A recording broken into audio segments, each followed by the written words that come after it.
अस्सलाम वालेकुम मेरीज़, मैं हारिस अज़मी प्रोफेशनल एस्ट्रोलॉजर आपकी खिदमत में हाज़िर हूँ इस हफ्ते की एस्ट्रोलॉजिकल कैलकुलेशंस लेकर। ये वीक 8 जुलाई से सो ऑन जो सेकंड वीक ऑफ जुलाई बनता है उसकी एस्ट्रोलॉजिकल रिपोर्ट है। इन 7 दिनों में एक एस्ट्रोलॉजिकल चेंज है जो एरीज़ नेचर के लिए काफ़ी इम्पॉर्टेंट है। 11 जुलाई 2024 को वीनस आपके लिए लीव एंगल पर आएगा। कैलेंडर के मुताबिक वीनस लीव एंगल पर 3-4 सेक्टर ऐसे हैं जिसमें एरीज़ के लिए कुछ टफ टाइम पैदा कर सकता है एंड कुछ सेक्टर्स ऐसे हैं जिसमें उनके लिए आसाइश और सहूलत पैदा कर सकता है। मैं इब्तदा में ही वीडियो के इन सब जो पॉजिटिव सेक्टर्स हैं और जो कुछ वीक सेक्टर्स हैं उनकी इंफॉर्मेशन आपकी खिदमत में पेश करता हूँ। वीनस सब फितरत के लिए एरीज से लेकर पाइसियंस तक के लिए इमोशनल साइड को इंक्रीज करता है।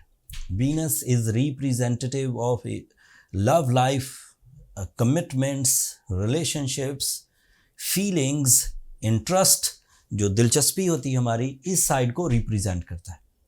बट एरीज के लिए ये कुछ बढ़कर है। एरीज के लिए ये उनके सेकंड एंगल का रिप्रेजेंटेटिव है। ये टॉरस को रूल करता है।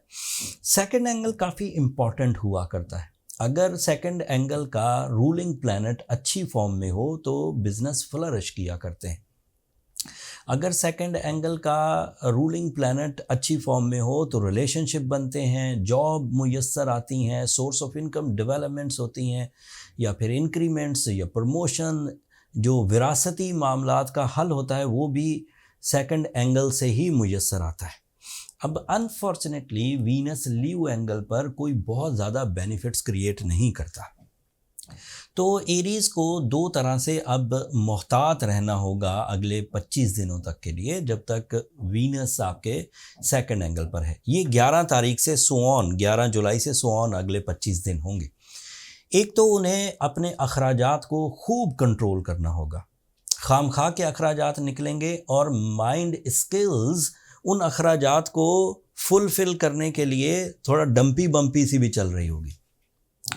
या तो आप उलझे रहेंगे अखराजात में, या फिर उसे पूरा करने में उलझे रहेंगे कि किसी तरह पूरे हो जाए।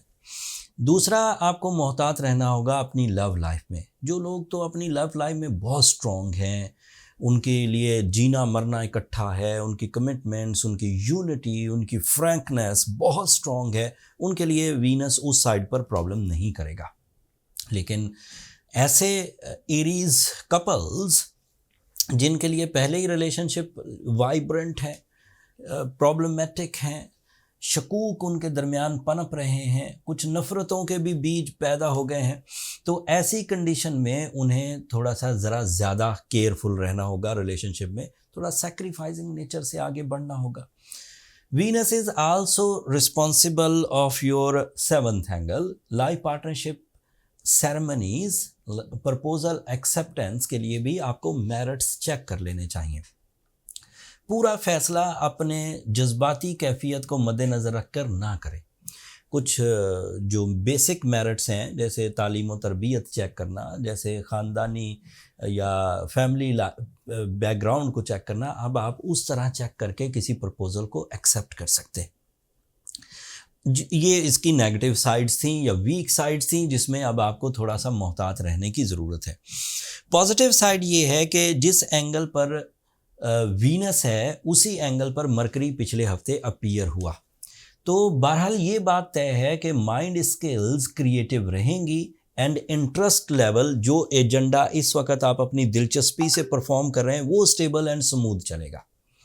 अगर आप इन दिनों किसी चीज़ की बुनियाद रख रहे थे, किसी मिशन को पूरा करने की कोशिश कर रहे थे, तो वो रहेगा। उसके साथ अखराजात बढ़ेंगे, उसके साथ थोड़ा माइंड इरिटेटिंग रहेगा, उसके साथ लव इमोशंस में थोड़ा हिजान रहेगा, लेकिन बहरहाल आपकी माइंड स्किल्स आपको भरपूर अंदाज से सपोर्ट करती रहेगी एंड इस सपोर्ट से आप अपनी कामयाबियां हासिल कर पाएंगे। नाराज़गियों को बढ़ने मत दीजिए। ये मैं आपको एज अ प्रोफेशनल एस्ट्रोलॉजर तलकीन कर रहा हूँ। अपने जज्बाती कैफियत को कंट्रोल में रखें। ये एक नया इवेंट था जिसकी तशरीह मैंने अपने अल्फाज में बयान की। कुछ दिनों में मेरे कुलीग एस्ट्रोलॉजर्स वो भी इस बात को डिफाइन करना शुरू कर देंगे। मैंने थोड़ा सा अर्ली कर दिया। अब थोड़ा वो प्लस पॉइंट जो एरीज़ के लिए इस वक्त मुयसर है उनका थोड़ा जिक्र करता हूँ। मार्स आपके सेकंड एंगल पर है। This is powerful for your job, this is powerful for your personality, this is powerful for your physical strength and this is powerful for your traveling. सो हिजरत के तमाम रास्ते खुले हैं। अगर आप किसी भी तरह की हिजरत फॉर द शॉर्ट टर्म या फॉर लॉन्ग टर्म करना चाहें तो आपके लिए आसानियां हैं इस हफ्ते से। Mars is also responsible of your physical strength. हो किसी तरह का कंपटीशन हो, फिजिकल एक्सर्शन हो, आप ये इख्तियार कर सकते हैं, कोई प्रॉब्लम नहीं आएगी। एंड इसका इम्पैक्ट भी वीनस की कमज़ोरियों को दूर करने में आपका मदद देगा आपको। आपके लिए सूरज इस वक्त फोर्थ एंगल पर है। This is ideal. Fourth angle पर सूरज की अहमियत बेसफुल रिजल्ट्स दिया करती है। You are more decisive, very strong in your leadership qualities and management skills. So ये सूरज भी मार्स की तरह ही आपको फेवर्स देगा एंड वीनस की नेगेटिविटीज़ को दबा देगा।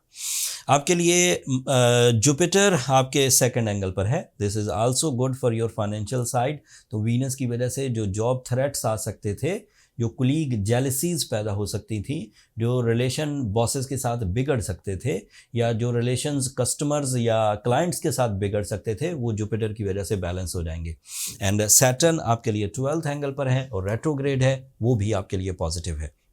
तो अब एट द एंड अगर चीज़ों को समेटा जाए तो इस तरह कहा जा सकता है कि सिर्फ वीनस 25 दिन का एक बैड पैच इमोशनल साइड पर पैदा कर सकता था। वो पैदा करने की कोशिश भी करेगा, ये उसकी नेचर है। बट अदरवाइज आपके पास Mars, Mercury, Sun, Jupiter and Saturn की इतनी पावरफुल सिचुएशन है कि वीनस तंग नहीं कर पाएगा and you will be on your track with flow of your successes and your agendas. इस तरह ज़्यादातर एरीज सेफ ही रहेंगे, एक्सपेक्टेड है। बट कुछ एरीज इस दौरान भी अपनी इमोशनल डिस्टर्बेंसेस की वजह से अपने रिश्ते को बिगाड़ बैठेंगे।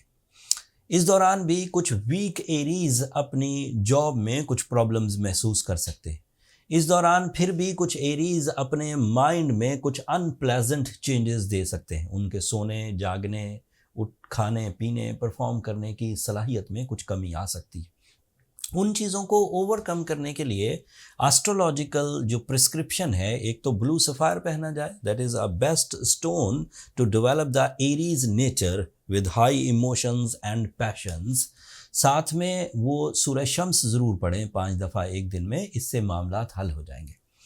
बट अगर कोई एरीज़ ये चीज़ें, ये रेमेडीज़ ऑलरेडी परफॉर्म कर रहे हैं एंड ठीक नहीं हो रहे, तो उन्हें मेरा मशवरा है कि वो फिर अपनी पर्सनल कैलकुलेशंस की तरफ जाएं। एस्ट्रोलॉजी एक बहुत अच्छा डायग्नोसिस मेथड है to find out your skills, to find out your natural abilities, your weaknesses, your strength and जो प्रॉब्लम्स हैं उनकी रिकवरी एंड प्रॉब्लम्स कितनी बड़ी हैं उनको डायग्नोज करने के लिए। पर्सनल चार्ट कैलकुलेशंस के लिए ये नंबर नीचे चलते रहते हैं, आप इन पर रब्ता करके अपने लिए टाइम ले सकते हैं। वैसे भी ज़िंदगी में एक दफ़ा अपना बर्थ चार्ट बनवा लेना चाहिए ताकि फाइंड आउट हो जाए कि आपके एबिलिटीज़, आपके सन साइन, आपके गोल्डन एरियाज़ कौन से हैं।